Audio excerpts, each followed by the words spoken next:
하나님께서는 우리에게 십계명을 주셨습니다. 십계명은 마치 우리와 거리가 먼 것처럼 느껴지지만 많은 사람들의 그 질문에 답을 줍니다. 하나님, 당신의 뜻이 무엇입니까?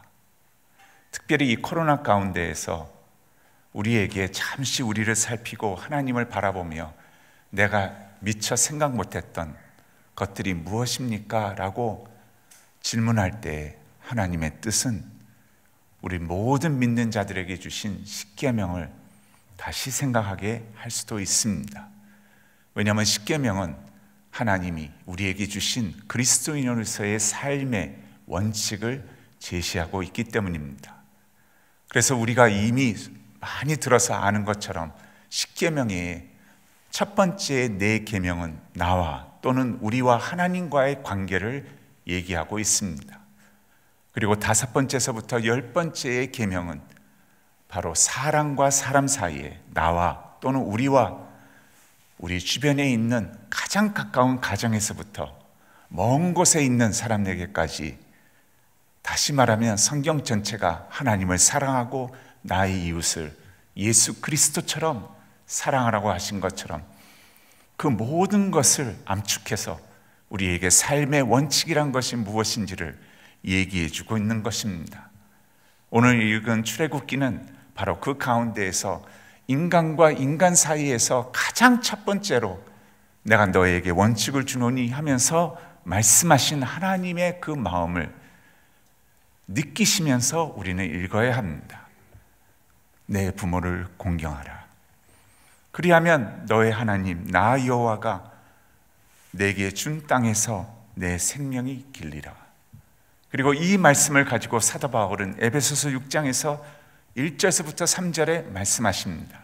자녀들아, 주 안에서 부모에게 순종하라. 이것이 올바른 것이라. 그리고 2절에서는 내 아버지와 어머니를 공경하라. 이것은 약속이 있는 첫 계명이니 이로써 내가 잘되고 땅에서 장수하게 될 것이라고 얘기합니다. 여러분, 이 계명은 나이와 아무 상관이 없습니다. 나이가 많던 적던 우리 모두에게는 부모가 다 있기 때문입니다. 그리고 공경이라는 것은 나의 부모를 부모 되심으로 존중하라는 것입니다. 그리고 그 존중하는 그 마음으로 섬기라는 것이 공경이란 뜻입니다. 존중 또는 존경하라는 것입니다. 그럼 우리는 이 질문을 해야 합니다. 왜 이러한 계명을 우리에게 줬을까? 특별히 우리에게 있어서 우리는 존중받을 만한 부모라고 생각 안 하는 그러한 분들도 우리 주변에 작은 수지만 존재하고 있습니다. 근데 하나님은 우리에게 명령조로 너를 위하여 첫 번째 계명을 주노니 부모를 공경하라. 왜 주셨는가? 크게 두 가지의 이유를 생각할 수 있습니다. 첫 번째는 우리에게는 이 세상에 완벽한 온전한 부모란 없다는 것을 얘기해 주고 있습니다. 여러분, 우리 모두 다는 부모뿐만 아니라 저희 모두 다도 연약하고 부족하고 아직 덜 깨달아서 주님 닮는 그 모습이 아직도 멀어서 우리에게는 우리의 삶이 온전하지 못한, 나는 원치 않았지만 실수와 죄와 넘어짐과 수많은 것들이 우리에게 있습니다. 부모가 온전하지 못한 것처럼 우리 또한 온전하지 못합니다. 온전을 이루기를 원하시는 하나님의 은혜로 살고 있는 것뿐입니다. 그러나 우리가 한 가지 분명한 것은 우리도 마찬가지인 것처럼 부모님도 자신들의 상황과 환경 가운데 한 생명을 바라보며 최선을 다했다는 것을 기억해야 합니다. 본인이 원했던 원치 않았던 하나님이 주신 그 생명을 향해서 부모로서의 그 마음을 가지고 닥친 모든 상황과 역경과 어려운 가운데에서도 우리와 함께 하려고 애썼다는 것을 우리는 기억해야 될 것입니다. 그리고 그러한 우리는 주님과 함께 우리도 최선을 다 드리겠다고 얘기하고 있는 것입니다. 여러분, 왜 우리에게 부모를 공경하고 자녀를 사랑하고 하나님의 말씀, 사랑, 진리로 훈육하라고 했을까요? 왜 이 가정의 달에 있어서 그 말씀은 우리에게 기초가 되고 반석이 되고 그렇게 중요할까요? 잘 생각해 보시기 바랍니다. 저와 여러분은 아무리 예수 그리스도를 안다 하더라도 지금 현재의 나 중심에서 우리는 벗어나기가 너무나도 힘든 사람들입니다. 그래서 모든 것을 판단하고 대했을 때 그것이 하나님이 되었던, 사람들이 되었던, 우리 가정의 식구들이 되었던, 자녀 양육에 있어서도 내 판단에 옳다고 생각하는 나 중심에서의 어떻게 보면 이기적인 100% 상대방이 아니라 내가 옳다고 생각하고 내 방식으로, 내 스타일대로 우리는 그들을 대했던 그것을 부인할 수가 없습니다. 이 가운데에서 왜 공경하라고 했을까요? 왜 자녀를 양육하라고 했을까요? 여러분, 나를 뛰어넘는, 사랑을 받을 수밖에 없는, 사랑할 수밖에 없는 존재, 이 세상의 어느 인간보다도 가장 가까이 나의 이웃이 되은 가정을 향해서 그것을 하라는 것은 나 중심에서 일방적이고 무조건적으로 사랑을 줄 수밖에 없는 그 대상을 향해 그리스도의 십자가의 사랑을 깨닫고 실천하고 알게 되기를 원하시는 것입니다. 지극히 나 중심이었던 예수는 라했다면 이 땅에 오지를 않으셨을 것입니다.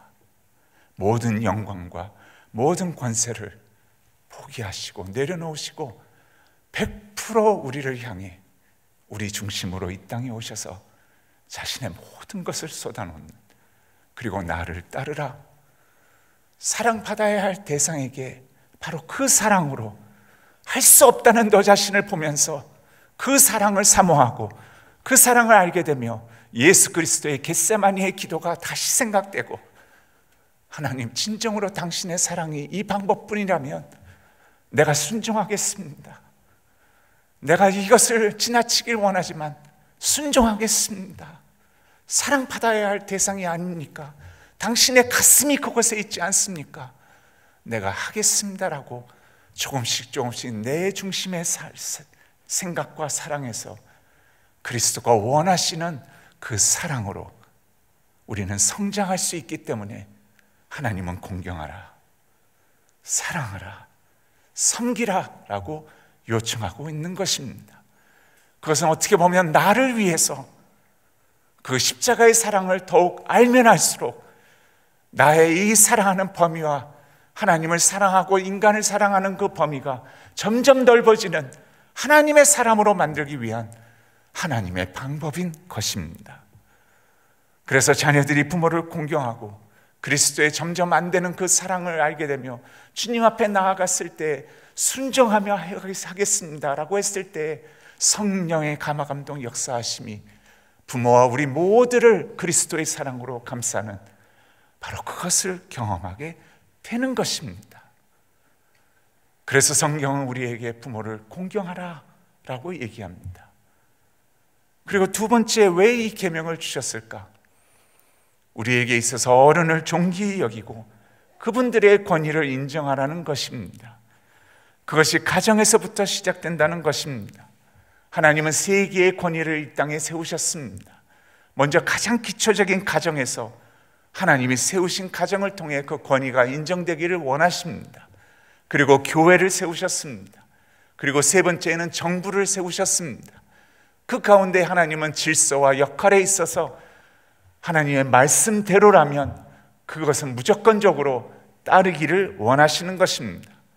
여러분, 자녀에서부터 성장했을 때, 그리고 예수 그리스도를 알게 된 후에 하나님이 가장 우리에게 원하시는 단어가 무엇인지 아십니까? 그리고 그것을 통해 우리는 복을 얻을 것이고 천국이 임할 것이라고 얘기합니다. 그 단어는 바로 하나님이 원하신다면 내가 이해를 하다 안 하던 순종하겠습니다, 따르겠습니다 라는 순종이란 단어입니다. 하나님의 뜻이라면, 그리고 이것이 바로 가정에서부터 하나님은 시작되기를 원하시는 것입니다.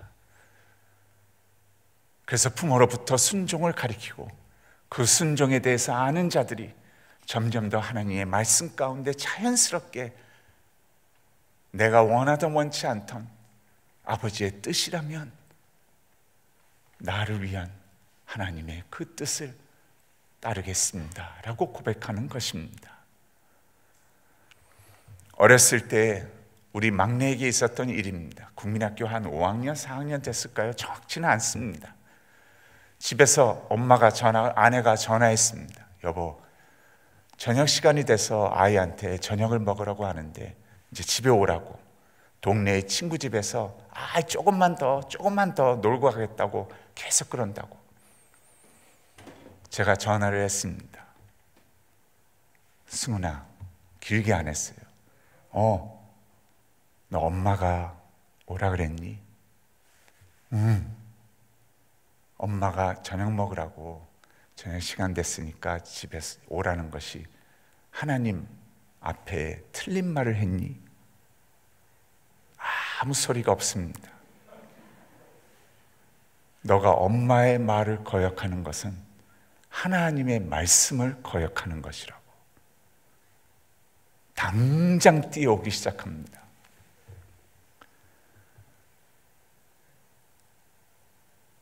본인은 더 놀기를 원하죠. 좀 더 시간을 보내고 간다고 해서 그것이 그렇게까지 잘못된 것인가? 아이로서는 생각을 할 수 있죠. 그러나 부모를 공경하라. 이것은 부모가 그 아이에게 있어서 하나님의 말씀대로 요구를 했을 때 아이는 부모에게 순종하는 것이 하나님께 순종하는 것으로 받아들여야 한다는 것입니다. 그래서 왜 계명을 주셨는가? 부모를 이해해야 되는 온전한 자는 없다는 것입니다. 그리고 두 번째는 하나님이 세운 그 권위와 질서에 우리는 이해를 하든 안 하든 그것에 순복할 때 하나님이 우리와 함께 하시는 그 복을 누리게 된다는 것입니다. 그러면 어떻게 공경을 해야 되겠습니까? 여러분, 첫 번째는 부모님을 그분 그대로 받아들이시길 바랍니다.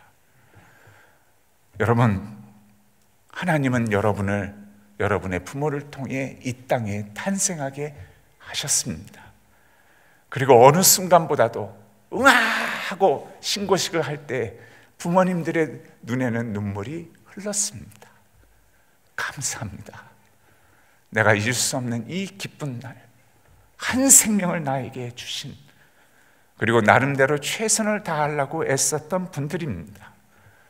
그리고 그분들이 어떻게 우리를 다뤘던, 우리는 어찌됐든 이곳에 모였다고 하면 탄생한 하나님의 존귀하고 소중한 생명으로서 구원의 메시지를 듣게 되었고 예수 그리스도를 알게 되었으며 그 은혜 가운데 살고 있다고 고백하는 하나님의 사람들이 되었습니다. 이러한 생명처럼 소중한 것은 이 땅에 없습니다. 부모님을 통해 하나님의 은혜를 우리는 받은 자들입니다. 전 세대는 전 세대대로 최선을 다하며 다음 세대는 나처럼 살기를 원치 않는다는 고백을 수없이 했을 것입니다. 본인이 어렵고 힘들고 하나님 앞에 고난 가운데 있었던 삶이라면 더더욱이 내 자녀들은 이러한 삶을 겪지 않게 되기를 간절히 원한다고 수없이 기도 가운데 하나님 앞에 올려드렸을 것입니다. 다시 말하면 우리의 전 세대의 희생과 열심과 최선이 있었기에 우리의 세대가 지금 존재하고 있는 것입니다. 바로 이것은 다음 세대를 축복하겠다는 하나님 앞에서의 나름대로의 최선이 있었다는 것입니다. 이런 가운데 우리가 생각해야 될 것은, 인정해야 될 것을 우리는 인정해야 한다는 것입니다. 생각해 보시기 바랍니다. 만약에 부모님에게 자녀가 없었더라면 그분들의 수고와 어려움과 수많은 재정적인 싸움과 많은 논쟁과 다툼이 아마 덜했을 것입니다. 자녀를 어떻게 쓰든 하나님 앞에 바르게 키우겠다는 그 마음에 스트레스한 것도 많이 없었을 것입니다. 그런 부모님들이 하나님의 생명을 안고 나름대로 최선을 다했다면 우리는 그 부모를 그분 그대로 받아줘야 한다는 것입니다. 왜 그런지 아세요? 우리도 우리의 자녀들이 똑같은 경험을 우리를 통해 하고 있기 때문입니다.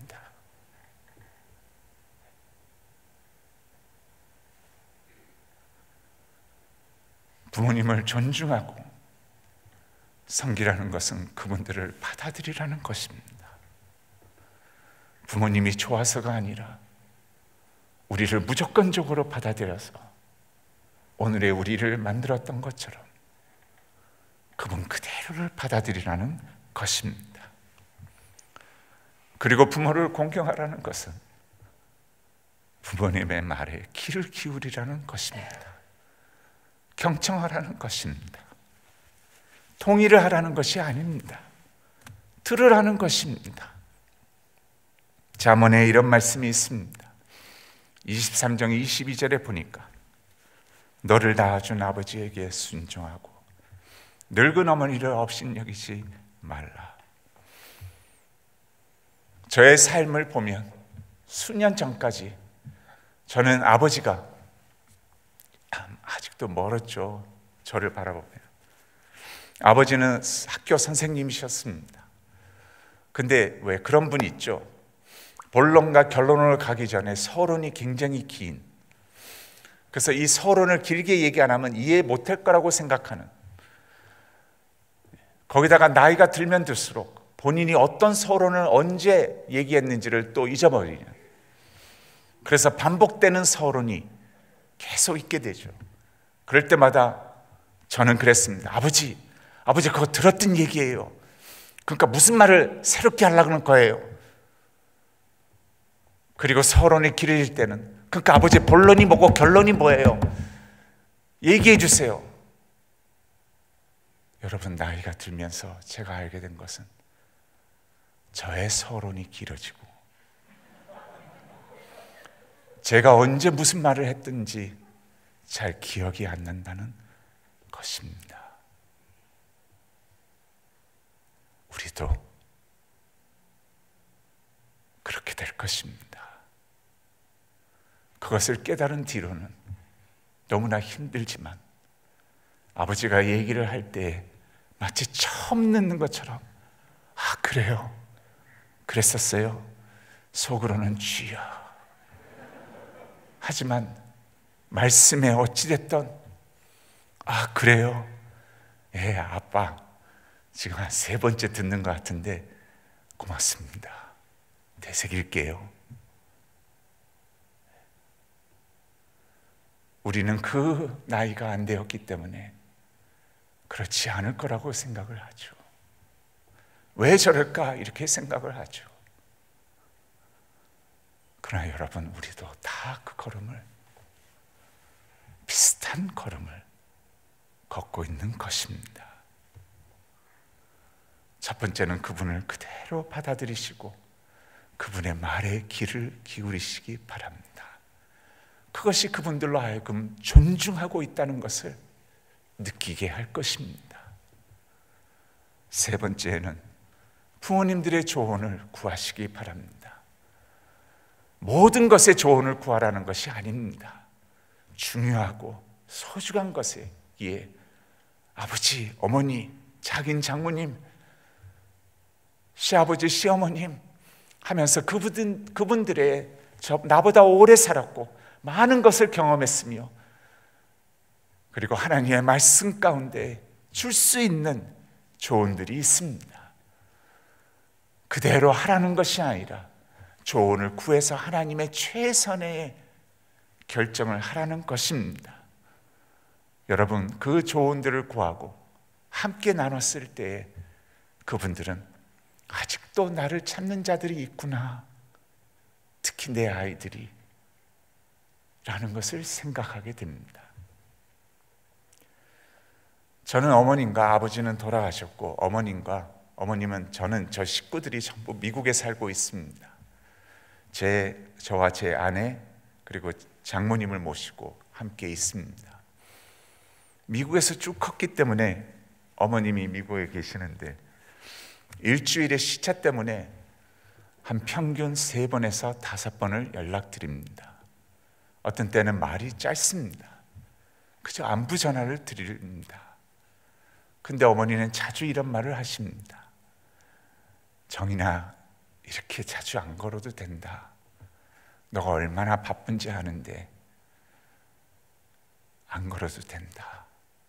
그리고 어떨 때는 고맙다, 고맙다라고 얘기합니다. 저는 이런 것들을 또 다른 분들에게서도 가끔 듣는데 그때마다 마음이 참 짠해집니다.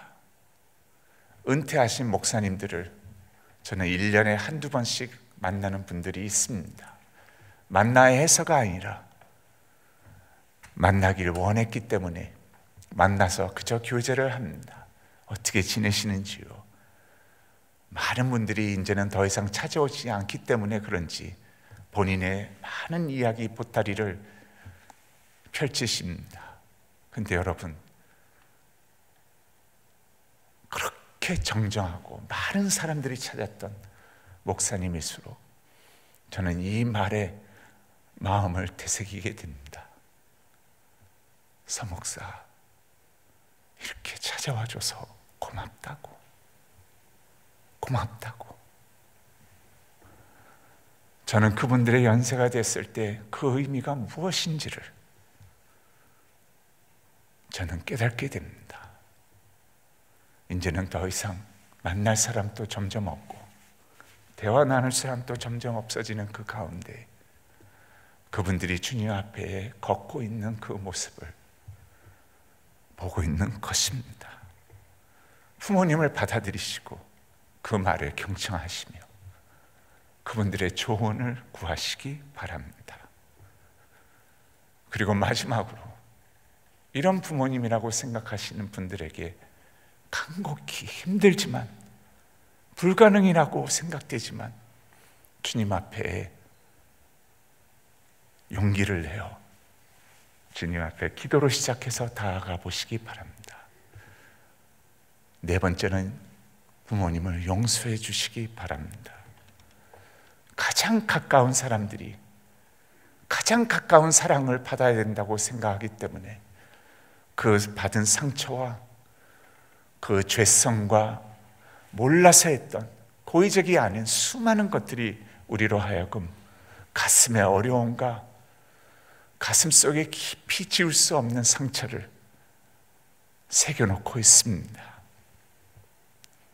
자녀 교육을 어떻게 할 줄 몰라서 그 전 세대의 얘기를 들어보면 부모님은 그래도 그 나름대로의 전 세대보다는 최선을 다했다는 것을 볼 수 있지만 그래도 용납이 안 될 때가 있습니다. 여러분, 자신을 위해 용서를 하셔야 합니다.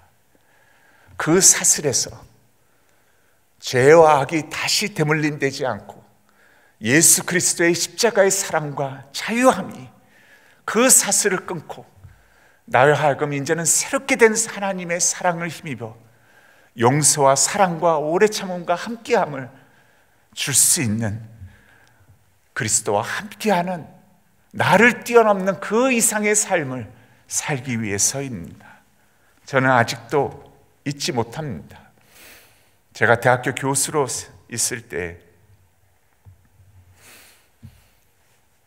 시험을 본 후에 시험지 뒷장에다가 포스트잇 하나를 누가 붙였습니다.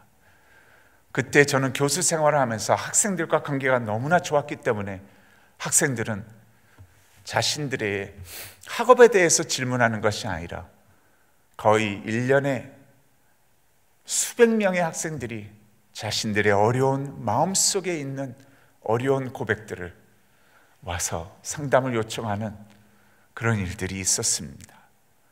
그 중에 수많은 사건 중에 이 사건은 평생 잊지 못할 것입니다. 시험지 뒤에다가 포스트잇을 붙여놓고 교수님, 제가 태어나서 처음으로 제 마음속에 있는 것을 나눌 수 있을 것 같아요. 밤 10시 반에 그것을 읽고 시험을 채점하면서 전화를 했습니다. 이름은 제가 밝히지 않겠습니다. 자매님, 자매 포스트잇을 지금 봤다고. 여러분, 그때의 이 통화를 보면 보세요. 처음으로 지금 교수가 밤 10시 반 넘어서 전화를 합니다. 연구실에서 전화를 했을 때 나 서정인 교수라고. 아, 예, 알아요.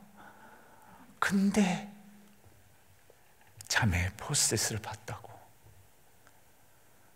얼마나 평생 가슴앓이를 했는지 느껴진다고. 빨리 연구실로 오라고. 그 다음날 아침에 연구실에 와서 고백을 합니다. 어렸을 때부터 아버지가 뒷산으로 끌고 가서 성폭행을 한, 그리고 열 몇 살 때에 용기를 내서 엄마한테 얘기했더니 엄마는 마치 너만 그럴 줄 아느냐는 식으로 나도 그런 일이 있었다고 넘기라는 식으로 얘기를 하고, 그리고 아이가 하혈이 심하니까 12살짜리가 병원에 데려갔는데 듣지 말아야 할 말을 듣습니다. 밖에 있는 아이가 문이 살며시 열렸었는지 이 아이는 평생 아이를 못 가질 것 같습니다 하며 수술을 하게 됩니다. 그 얘기를 저한테 전합니다. 평생 아버지를 용서할 수 없다고.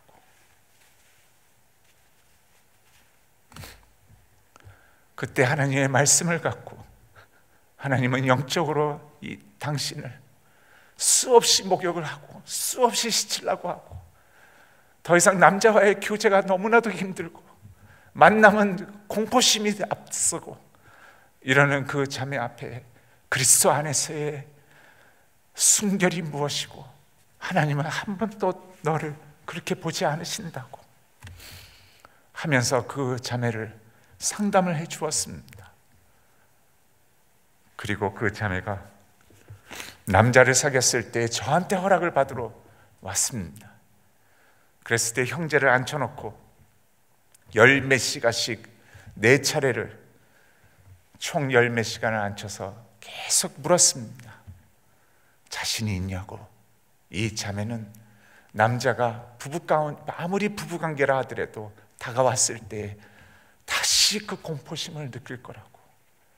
그러면 너는 참을 수 있냐고. 참을 수 없다 그러면 나는 이 결혼을 허락하기가 힘들다고. 왜냐하면 그것은 지울 수 없는 상처에서 나오는, 이 자매가 하나님 앞에 극복해야 되는 거지만 너가 진정으로 사랑한다면 참을 수 있어야 한다고. 그 분명함이 있냐고. 형제가 그렇게 하겠다고 몇 번을 저에게 확인을 해줍니다. 주례를 섰습니다. 여러분, 감사한 일이 뭔지 아세요? 주님 앞에 완전히 용서를 하고, 더 감사한 것은 누가 상상이나 했을까요? 아이 둘을 놓고 지금 너무나 아름다운 가정을 꾸미며 살고 있는 그리스도 안에서의 멋진 한 엄마, 한 아내가 되어 있는 것입니다. 부모를 용서해 주시기 바랍니다. 하나님의 놀라우신 그 상처 이상의 복이 여러분과 함께 하실 것입니다. 그래서 부모를 받아주시기 바랍니다. 그리고 경청하시고 조언을 구하시며 아무리 어렵고 힘들다 하더라도 주님 주시는 용기를 갖고 부모님을 용서하시는 여러분이 되시길 바랍니다. 그리고 주님 앞에 부모를 공경한다는 것은 무엇인가? 마지막으로 부모님의 안식처가 되어주시길 바랍니다. 저는 결혼 준비를 커플들을 시킬 때마다 이 말을 합니다. 우리가 어렸을 때 기저귀를 차고 누군가에 의존을 해서 그분들의 도움과 섬김과 사랑과 함께함이 없었을 때 우리는 죽을 수밖에 없는 우리를 부모가 귀한 하나님이 주신 생명이라고 가정 안에서의 일방적이고 무조건적이고 본인들의 중심을 뛰어넘는 사랑을 부으려고 애썼던 것처럼 그분들이 노년이 되어서 80세, 90세 이제는 누군가를 의존하게 돼야 될 때 그분들과 함께하는 자가 되라고 얘기합니다. 이제는 저희와 함께해 주세요. 저는 이 가르침을 모든 젊은 커플들에게 이것은 하나님이 원하시는 도리라고 가르칩니다. 그리고 거기에게는 어느 쪽의 부모냐는 것은 상관이 없습니다. 필요하다면, 비록 힘들고 어려움이 우리에게 온다 하더라도 그분들의 안식처가 되라고 얘기합니다. 저희 장모님이 11년 전에 장인어른을 먼저 주님 앞에 보내드렸습니다. 본인이 원치 않았지만 제가 계속 장모님을 설득했습니다. 함께 살아달라고, 함께 살아달라고. 그래서 마지못해 함께 하게 되었습니다. 함께 하면서 어려움도 있었죠. 특히 제 아내가 참 많은 것들이 서로 다른 면도 있었죠. 마치 어떻게 보면 부부 생활을 다시 하는 것 같은, 서로가 이제는 함께 받아줘야 되고 포기해야 되고 뭔가 자신을 뛰어넘는 그러한 것을 주님 앞에 순종해야 되는 모습들을, 그 도전을 받을 때도 많았죠. 여러분, 다른 사람과 함께 산다는 것은 쉬운 것이 아니죠. 그러나 11년째 살면서 여러 가지의 일들이 있었습니다. 어머님은 이제 치매로 점점 고생을, 본인은 잊어버리니까 잘 모르시죠. 그러나 함께한 시간과 앞으로의 함께할 시간을 생각할 때 어렵고 힘든 것보다 감사함이 더 많습니다. 하나님이 이러한 부모님을 우리에게 주셔서 마땅히 할 일을 감당할 수 있게 해주신 것 감사합니다. 이런 일이 있었습니다. 저희 애들이 한국에서 고등학교까지 같이 살다가 대학교 때는 제 식구가 다 미국에 있기 때문에 미국으로 보내서 대학교를 나왔습니다. 한참 후에 한국을 방문했는데 할머님이 밥을 먹고 하는데 계속 치매가 심해지니까 했던 말을 계속 반복하는 것은 두 번째이고 계속 우깁니다. 이전에 분명히 이렇게 얘기했는데 안 했다고. 그러니까 아이가 아무리 치매라는 것은 알아도 할머니를 대하면서 우리한테 얘기합니다. 아니 저렇게 우길 수가 있냐고, 짜증난다고, 아니 할머니는 저렇게 거짓말을 할 수 있냐고, 그러면서 엄마 아빠 어떻게 이거를 견뎌내냐고, 분명히 이전에 다른 말을 했는데 지금 이렇게 바꿀 수가 있냐고, 그리고 절대 안 했다고, 본인을 거짓말쟁이로 생각하냐고 막 이렇게 얘기를 한다고, 할머니가 너무 변해서 힘들다고. 그때 제가 우리 애를 보고 그랬습니다. 아빠도 그렇게 될 것이라고. 할머니가 원해서 저걸 그렇게 된 것이 아니라고. 지금 93세시라고.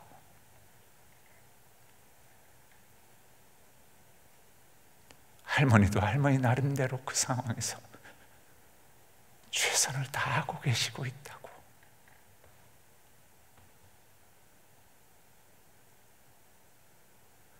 때가 되었을 때 부모님의 안식처가 되어주시길 바랍니다. 여러분, 왜 이 말씀을 하나님이 오늘 주실까요?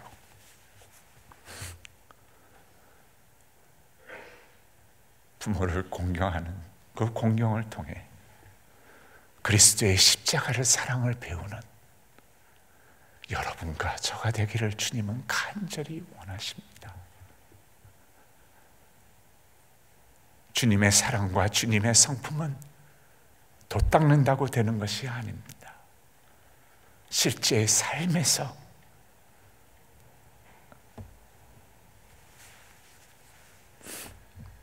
더 할 수 없는 나의 한계를 주님이 나를 향해 그것을 극복하시고 끊임없이 무조건적으로 일방적으로 사랑해 주신 그 사랑에 움직여 나도 그렇게 살기를 원합니다 하는 그 마음에서 주님 원하시는 그 말씀에 한 걸음 더 나아갑니다. 한 번 더 노력하겠습니다. 한 번 더 제 자신을 무릎 꿇고 주님 말씀 앞에 순복합니다. 그래서 주님 중심에서의 사랑이 내 삶 속에 넘쳐나게 하시고 점점 확장되게 하시며, 이러한 나를 통한 하나님의 사랑과 가정을 보며 수많은 예수를 모르는 자들이 바로 이러한 가정들이 모인 교회들을 보고 살아계신 하나님이라고 우리를 찾고 하나님을 사모하며 하나님을 알게 되는 하나님의 그 사랑을 우리를 통해 전파하시기를 원하시는 것입니다. 다시 말하면 나를 뛰어넘는 그리스도의 사랑이 되시길 원합니다. 그리고 그것을 우리는 경험하면 할수록 우리는 그 그리스도의 십자가의 사랑이 얼마나 우리한테 더 소중하고 찾아야 되는 것이며 이루어지기를 간절히 바라는, 성소에서 지성소로 하나님과 긴밀하게 함께하는 그 삶으로 더욱 가게 될 것입니다. 우리 다 같이 일어나 찬양을 같이 부르고 함께 기도하는 시간을 갖겠습니다.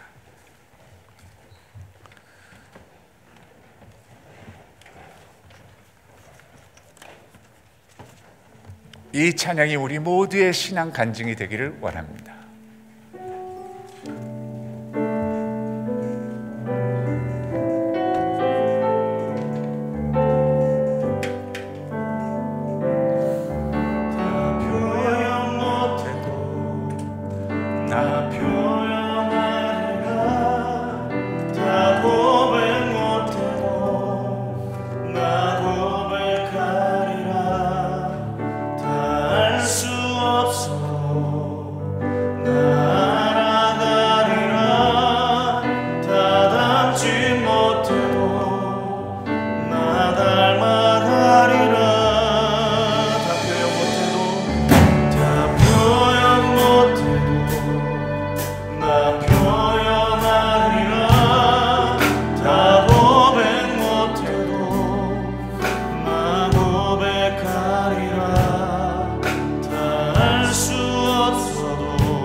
시간 하나님 앞에 우리의 마음을 열고 기도로 나아가겠습니다. 먼저 아버지의 어머니의 이름을 결혼하신 분들은 양가의 부모님의 이름을 조용히 새기시면서 주님, 그분들에게 복의 복을 더하여 주시옵소서. 우리의 부모대에 감사를 드립니다. 예수의 이름으로 축복합니다라는 기도를 드리겠습니다. 그리고 부모님께 다가가기 힘든 어려움이 있는 우리 성도님들이 계신다면 주님, 나를 너무나 잘 알고 계시죠. 이해하시죠. 어렵지만 주님의 용기를 더 믿기를 원합니다. 주님의 말씀 앞에 무릎이 꿇어지길 원합니다 라는 기도로 나아가시길 바랍니다. 그래서 우리의 가정을 통해 하나님의 영광과 하나님의 살아계심이 먼저 우리를 향한 변화가 성장이 있게 하시고 수많은 자들에게 예수 그리스도의 십자가의 사랑이 전달되기를 원한다는 그 기도를 우리 다 함께 드리겠습니다. 하나님 아버지, 주님 앞에 나아갑니다. 먼저 부모님을